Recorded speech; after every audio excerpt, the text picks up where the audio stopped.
శాంతి అహింస మార్గంతో మన దేశానికి స్వాతంత్రం తెచ్చిన మహనీయుడు మహాత్మా గాంధీ గారు. వారి పేరు మీద ఇక్కడ గుడి నిర్మించి ఇక్కడ నిత్య పూజా కార్యక్రమాలు చేయడం, అందులో ఈ మండలంలో చిట్యాల మండలంలో ఈ గుడి నిర్మించడం మా అదృష్టంగా భావిస్తున్నాం. ఇక్కడ భక్తులు మహాత్ముని దైవంగా కొలుస్తుంటారు. ఇక్కడ ఏంటంటే శాంతియుతంగా పోరాటం చేసిన వ్యక్తి ఒక మహాత్ముడే కాబట్టి భగవంతుడు మనకు శాంతి బోధించిండనే ఒక ఆలోచనతో గుడి నిర్మితమైంది. భక్తులు కూడా అదే ఆలోచనతో ఇక్కడ దర్శనం చేసుకుంటారు. ప్రతిరోజు కూడా ధూపదీప నైవేద్యం జరుగుతుంది, అన్నప్రసాద వితరణ జరుగుతుంది. ప్రతి ఆలయంలో ఏ విధంగానైతే పూజలు చేస్తామో అదే విధంగా ఇక్కడ జరుగుతుంటాయి. ఇవి మహాత్మా గాంధీ గుడి యొక్క కార్యక్రమం.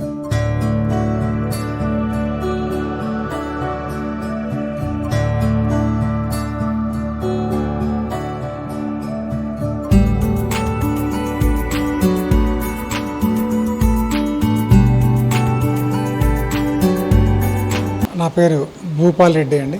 ఐఆర్ఎస్ ఆఫీసర్గా పనిచేసి రిటైర్ అయిన తర్వాత ఈ మహాత్మా చారిటబుల్ ట్రస్ట్కి గౌరవ అధ్యక్షుడిగా ఉన్నాను. ఈ ట్రస్ట్ 2004 సంవత్సరంలో నర్సరావుపేట హెడ్ క్వార్టర్స్గా మొదలుపెట్టడం జరిగింది. మహాత్మా గాంధీ పేరు మీద చాలా చారిటబుల్ యాక్టివిటీస్ చేస్తూ ఉన్నాము. ట్రస్ట్ పెట్టిన తర్వాత 10 సంవత్సరాలకి అంటే 2014 సంవత్సరంలో నల్గొండ జిల్లా చిట్యాల మండలం పెదకాపర్తి విజయవాడ హైదరాబాద్ హైవే ఫేసింగ్లో 4 ఎకరాల్లో ట్రస్ట్ తరఫున మహాత్మా గాంధీకి ఒక గుడి కట్టడం జరిగింది. అది మీ అందరూ కూడా చూసే ఉంటారు.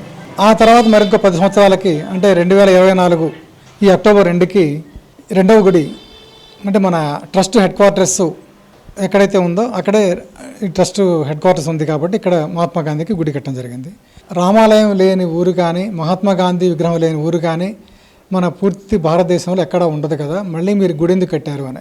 అయితే మహాత్మా గాంధీని మేము ఒక రాజకీయ నాయకుడిగా ఒక స్వాతంత్ర పోరాట వీరుడిగానే కాదు, ప్రేమేక మూర్తిగా దైవత్వం నిండిన మనిషిగా మానవ స్వరూపుడిగా నమ్మేవారు అందరం కలిసి ఈ ట్రస్ట్ మొదలుపెట్టి అలానే గుడి కూడా కట్టడం జరిగింది.